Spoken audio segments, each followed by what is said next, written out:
늘 감사를 드립니다. 요즘은 시대가 많이 발달해서 우리 집안의 청소를 사람이 하지 않는 가정도 꽤나 있습니다. 자동으로 청소해주는 로봇 청소기가 있어서 이제 사람이 외출하면 그 청소기들이 자동으로 알아서 청소를 해주고 또 자기 자리로 들어갑니다. 안타깝게도 저희 집은 사람이 합니다. 근데 이제 빗자루와 쓰레바지로 한 것이 아니라 이제 진공 청소기로 사람이 들고 청소를 합니다. 근데 제가 큰 맘 먹고 예전 한 10여 년 전에 청소기를 샀습니다. 일명 다이슨이라는 그 청소기 브랜드의 청소기로 제가 큰 맘 먹고 샀는데, 당시 생각해 보면 제가 한 달에 받았던 사례비의 3분의 1을 투자해서 그 청소기를 샀습니다. 근데 그렇게 사서 집을 열심히 청소하리라, 깨끗이 청소하리라 그렇게 했지만 이 청소하는 것이 참 쉽지는 않은 것 같습니다. 근데 얼마 전에 그렇게 비싸게 주고 산 그 청소기를 세척하기 위해서 다 분해를 했던 적이 있습니다. 근데 그 청소기를 깨끗하게 세척해서 더 잘 쓰기 위해서 그렇게 분해를 했는데, 이상하게 분해를 하다 보니 먼지통에 있는 한 부위가 부셔져서 고장이 나버렸습니다. 처음엔 이 비싼 걸 어떻게 해야 되나 찾아보다가 에이스 센터가 있구나, 거기 가면 되겠구나 하다가 계속해서 가지 못하고 그렇게 있었습니다. 그러다가 또 인터넷으로 한 번 더 찾아보니 그 부서진 부품만 따로 파는 그런 경우들이 있었습니다. 그렇게 사면은 10,000원도 안 되는 가격에 그 청소기를 스스로 수리할 수가 있었습니다. 그래서 이제 이걸 빨리 수리를 해서 집을 깨끗이 청소를 해야지 하고 그것을 택배로 주문을 하고 시키고 이제 조립을 하려고 딱 보니 그 부품의 모양 드라이버가 제가 가지고 있는 그 모양과 달랐습니다. 대부분의 가정들이 그렇듯이 많은 공구들이 집에 있습니다. 특히 이제 남자들이 또 한편의 자신감을 가지는 그 공구들을 좀 많이 모으는 경우들이 있는데, 저도 이제 그런 경향이 조금 있어서 여러 가지 각양각색의 모양의 드라이버가 있습니다. 그 드라이버를 제가 가지고 있었기 때문에 당연히 이것도 열 수 있겠지라는 그 생각으로 별 생각 없이 그것을 주문을 했었습니다. 근데 모양이 너무 맞지 않았습니다. 그 모양은 별 모양인데 제가 가진 건 십자 드라이버, 또 마이너스 드라이버. 크기가 다양하지만 그 다양한 크기로도 그 구멍을 열 수가 없었습니다. 그래서 어떻게 했겠습니까? 제가 가진 것으로 아무리 열려고 해도 계속 나사가 헛돌 뿐이었고, 이러다가는 아예 열지도 못할 것 같아서 하는 수 없이 인터넷으로 그 전용 드라이버를 하나 구매해서 사용할 수밖에 없었습니다. 제가 각양각색의 수많은 종류의 드라이버를 집에 가지고 있었지만 내가 가진 그 드라이버는 이 청소기에는 소용이 없었습니다. 이렇게 잠긴 것들, 이런 것들을 온전하고 제대로 열기 위해서는 그에 맞는 모양의 열쇠, 그에 맞는 모양의 드라이버가 필요합니다. 비슷해 보이는 것으로는 결코 그것을 제대로 열 수가 없습니다. 오히려 더욱 그것을 망가뜨릴 뿐입니다. 이것은 아마 우리 삶의 모든 것에 있어서도 마찬가지로 적용되는 부분인 것 같습니다. 우리가 아무리 각양각색의 수많은 도구들, 수많은 열쇠들, 수많은 해답과 같은 것들을 가지고 있다 할지라도 그 모양에 제대로 맞지 않고 정확하지 않으면 그것은 소용이 없습니다. 비슷해 보이는 그 어떤 것으로도 결코 그것을 해결할 수가 없습니다. 그것을 오늘 우리는 이 본문의 말씀을 통해서 다시 한번 생각을 해보게 됩니다. 오늘 본문의 말씀의 배경이 되는 이 고린도 교회는 우리가 잘 아시다시피 분쟁과 다툼의 상황에 처해 있던 그런 교회였습니다. 1장의 말씀에서도 보면 이 고린도 교회 안에서는 누구에게 세례를 받았는지, 누구에게 속하였는지에 대한 그 분쟁이 있었음을 알 수 있습니다. 왜 이 고린도 교회 안에 이런 분쟁이 일어났을까요? 그 이유는 그들이 순수한 복음을 자랑하고 내세운 것이 아니라 인간적인 다른 요소들을 내세웠기 때문이었습니다. 그들은 자기들이 가진 각양각색의 그 다른 도구들을 자랑하기에 이르렀고, 그것으로 모든 문제가 해결되며 또 모든 막힌 문을 열 수 있으리라고 생각했던 것입니다. 그리고 또 다른 큰 문제는 당시 그 고린도에 퍼져 있던 헬라 문화 사상의 지혜와 또 이 복음의 충돌이었습니다. 고린도는 철학과 수사학이 발달한 그런 도시였습니다. 그래서 누가 더 설득력 있게 말하는가, 또 누가 더 지적으로 세련됐는가를 중요하게 여겼습니다. 그러다 보니 이 복음을 십자가의 능력으로 보는 것이 아니라 철학적 지혜의 한 갈래로 보는 그런 시선들이 있었던 것입니다.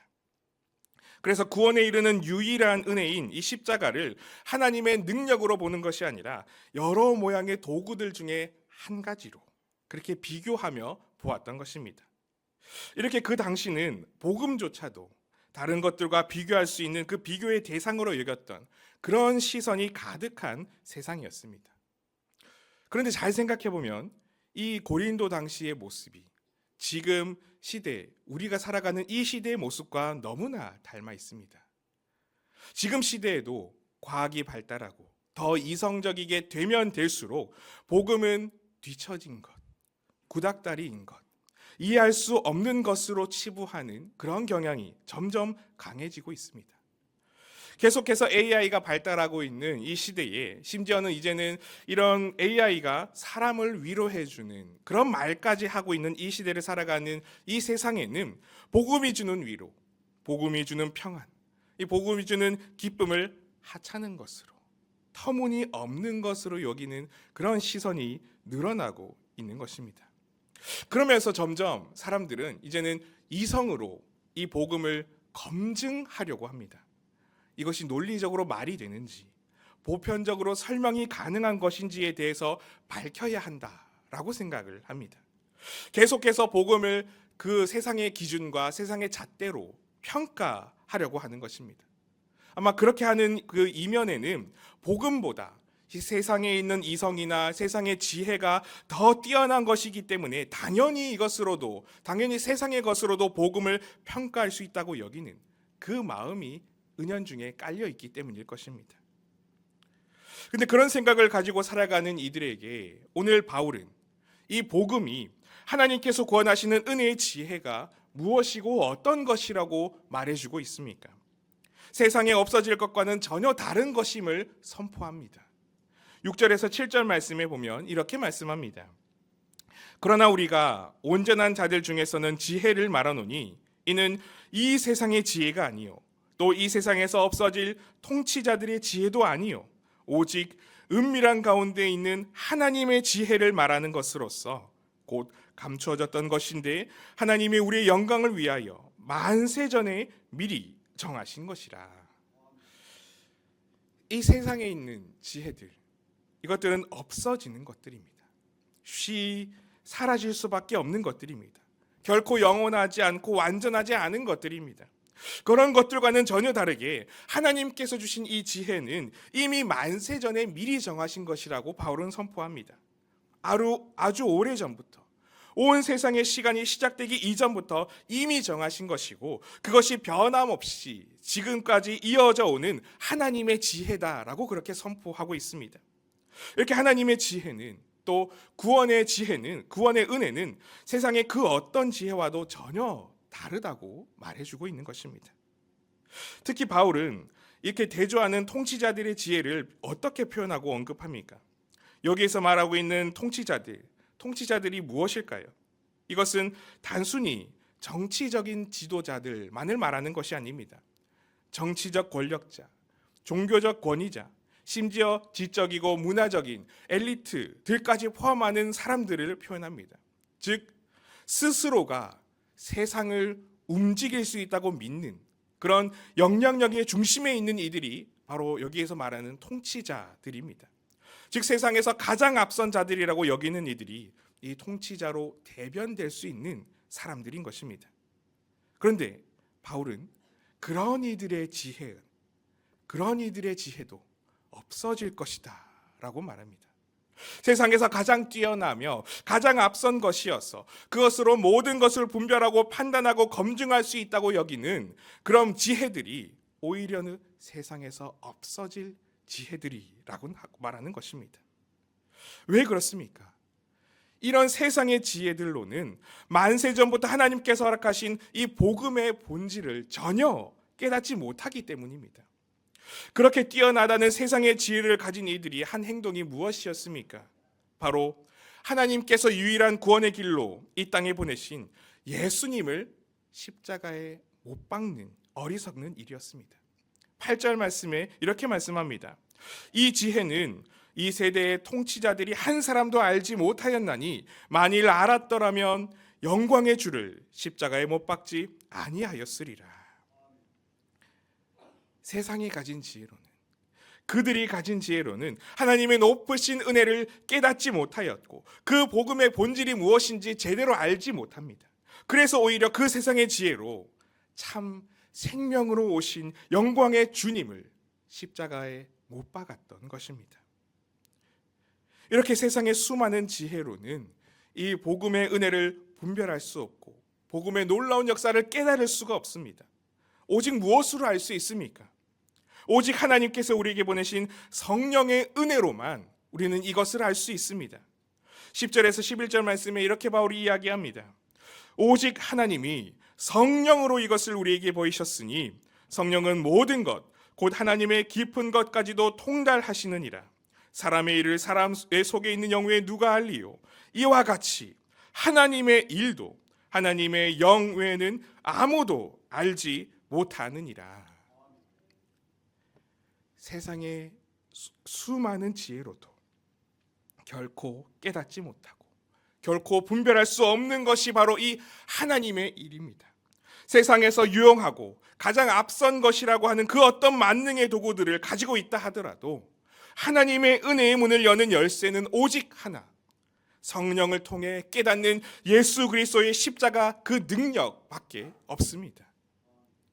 그런데 참 은혜로운 사실은 우리는 이미 이 은혜의 열쇠를, 이 성령의 은혜를, 이 예수 그리스도의 십자가 능력을 이미 모두가 받았다는 사실입니다. 12절 말씀에서도 이렇게 말씀하고 있습니다. 우리가 세상의 영을 받지 아니하고 오직 하나님으로부터 온 영을 받았으니 이는 우리로 하여금 하나님께서 우리에게 은혜로 주신 것들을 알게 하려 하심이라. 우리는 하나님으로부터 온 영을 충만히 받았습니다. 받을 것이다가 아니라 이미 받았습니다. 그리고 그것으로 하여금 하나님께서 우리에게 주신 은혜로 주신 그 놀라운 것들을 깨닫고 알게 하셨습니다. 그것을 분별할 수 있는 은혜를 허락하여 주셨습니다. 세상의 사람들처럼 예수님을 오히려 그 십자가에 못 박는 그런 어리석은 일을 무분별하게 저지르는 그런 사람이 아니라 우리 모두가 성령으로 충만하여서 하나님께서 우리에게 주신, 하나님께서 은혜로 우리에게 주신 그 일들을, 그 십자가 사랑을 깨달아 알게 하셨고 그 사랑으로 살아가도록 우리에게 크신 은혜와 사랑을 부어 주셨습니다. 그리고 그것을 바울은 오늘 16절에서 이렇게 표현을 했습니다. 누가 주의 마음을 알아서 주를 가르치겠느냐? 우리가 그리스도의 마음을 가졌느니라. 그리스도의 마음을 가진 사람이라는 것입니다. 여기에서 이 마음을 가진다는 것, 이것은 무엇일까요? 성경에서 마음이라고 번역한 단어들이 참 많이 등장합니다. 그런데 오늘 본문에서는 노운이라고 하는 단어를 사용했습니다. 이 단어는 단지 사람의 감정적인 것에 그치는 그 마음을 이야기하지 않습니다. 종합적인 개념으로 사고방식이나 지성, 인식, 의지, 생각의 틀, 삶을 움직이는 중심과 그 방향성에 대해 표현할 때에 이 단어를 사용하는 경우가 많습니다. 그래서 로마서 12장 2절 말씀에서도 보면 이 단어를 사용했는데 이렇게 말씀합니다. 너희는 이 세대를 본받지 말고 오직 마음을 새롭게 함으로 변화를 받아 하나님의 선하시고 기뻐하시고 온전하신 뜻이 무엇인지 분별하도록 하라. 단순히 마음을 가지는 것이 아니라 전인적으로 변화를 받아서 발걸음을 내딛는 데까지 이르는 그 상태, 삶으로 이루어 나아가는 그 상태를 표현하기 위해서 이 노운이라는 단어를 사용했습니다. 에베소서 4장 23절 24절 말씀도 그렇습니다. 이렇게 기록합니다. 오직 너희의 심령이 새롭게 되어 하나님을 따라 의와 진리의 거룩함으로 지으심을 받은 새 사람을 입으라. 심령이 바로 노은이라는 단어입니다.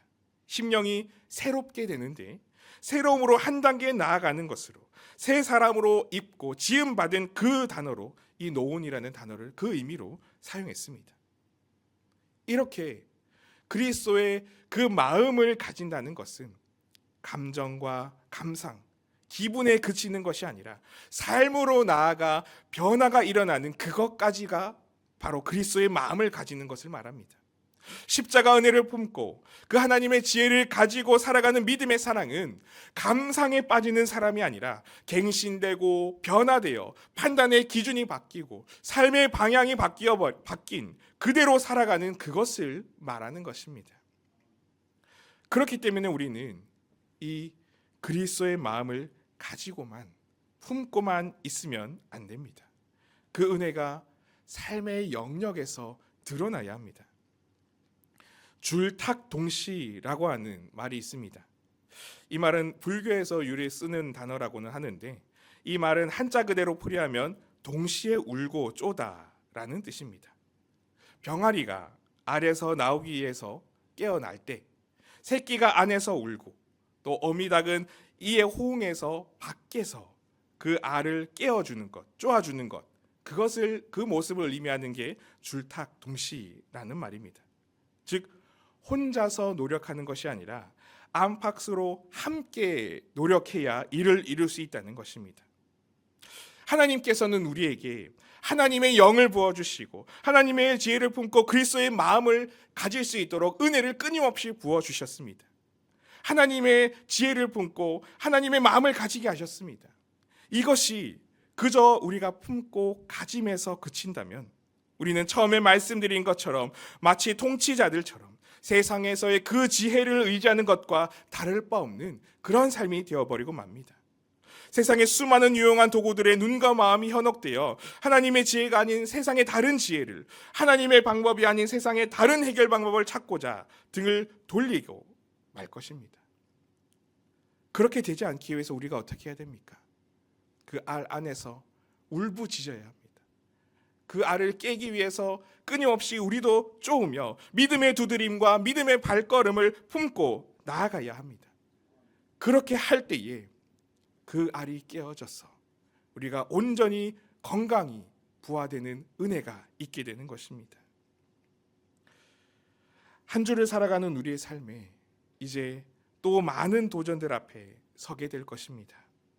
이 세상에 있는 수많은 지혜들, 수많은 방법들, 수많은 도구들을 자랑하고 그것으로 살 수 있다고 말하는 그 도전들 앞에 우리는 수없이 직면하게 될 것입니다. 그러나 그런 도전들 앞에서 우리는 하나님께서 주신 십자가 은혜, 하나님의 지혜를 의지하여 그리스도의 그 마음으로 살아낼 수 있어야 합니다. 수많은 도전들을 이기고 믿음으로 승리하는 그 삶을 살아갈 수 있어야만 합니다. 하나님께서 우리에게 부어주시는 그 은혜의 마중물에 반응하여 줄탁 동시하여 우리가 뜨겁게 기도하며 울부짖음으로 삶을 살아내야 합니다. 그것이 바로 우리 삶의 유일한 해답되는 믿음의 길입니다. 수많은 인생을 해결할 수 있는 도구들이 눈앞에 펼쳐져 있지만 하나님으로 이르게 하는 길은 오직 하나입니다. 성령의 은혜로, 성령의 지혜로, 하나님의 지혜로 충만한 것, 그 은혜를 사모하며 그 은혜를 품고 뜨겁게 기도하며 한 주간을 힘있게 세상을 쪼아내며 그렇게 승리하며 살아갈 수 있는 이곳에 계신 모든 염천의 가족들이 되시기를 주님의 이름으로 축복합니다. 함께 기도하겠습니다. 사랑의 하나님 아버지, 오늘 거룩하고 복된 주일 아침부터 이 오후 시간까지 주의 성전에서 참 평안과 기쁨 가운데 거하게 하시니 감사를 드립니다. 세상의 수많은 지혜들보다 뛰어나며 유일하신 하나님의 지혜를, 예수 그리스도의 십자가 구원의 은혜를 품게 하심도 감사를 드립니다. 우리에게 주신 그 은혜를 이제 삶에서 한 걸음 내디딤으로 살아갈 수 있는 우리가 될 수 있기를 소망합니다. 하나님의 말씀에 은혜와 순종으로 반응하여 그리스도의 마음으로 한 주간 살아가며 승리하는 그런 우리의 삶이 되도록 축복하여 주시옵소서. 예수님의 이름으로 기도드리옵나이다.